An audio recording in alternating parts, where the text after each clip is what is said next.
आज हम question discuss करेंगे जो कि IIT JEE में 2024 में आया हुआ क्वेश्चन है और क्वेश्चन है वेक्टर का।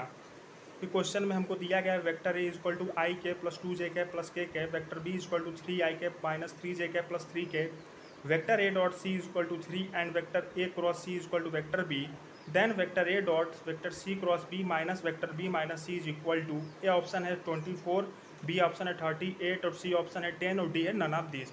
अब इस क्वेश्चन में हम देखेंगे कि हमको गिवन क्या है। गिवन है हमको vector A equal to I cap plus 2j cap plus K cap और वेक्टर बी हमको है 3i cap minus 3j cap plus 3k cap और vector A dot C equal to 3 है।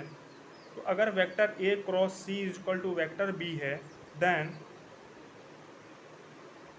Vector A dot vector C cross B minus vector A dot B minus vector A dot C.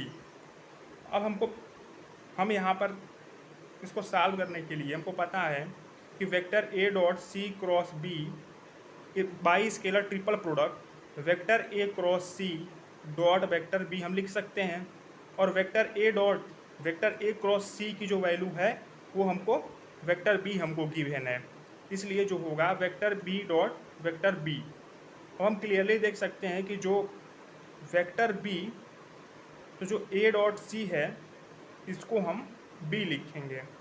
तो vector B dot vector B, तो जब vector B dot vector B हम करेंगे तो जो इसकी value होगी 3i cap minus 3j cap plus 3k cap dot 3i cap minus 3j cap plus 3k cap, ये जो होगा 9 प्लस 9 प्लस 9 यानी ये हो गया 27।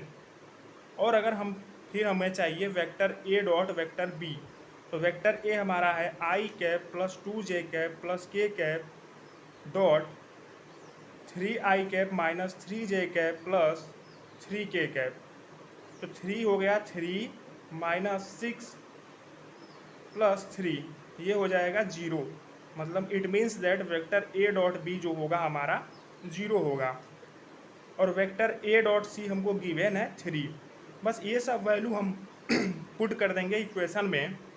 तो जो हमारा vector A dot vector C cross B minus vector A dot vector B minus vector A dot C, तो इसकी जो वैल्यू हमको मिली 27 और इसकी जो वैल्यू मिली 0 और इसकी जो वैल्यू है वो है हमारा 3। तो इसलिए जो हमारा आंसर आएगा वो आएगा 24।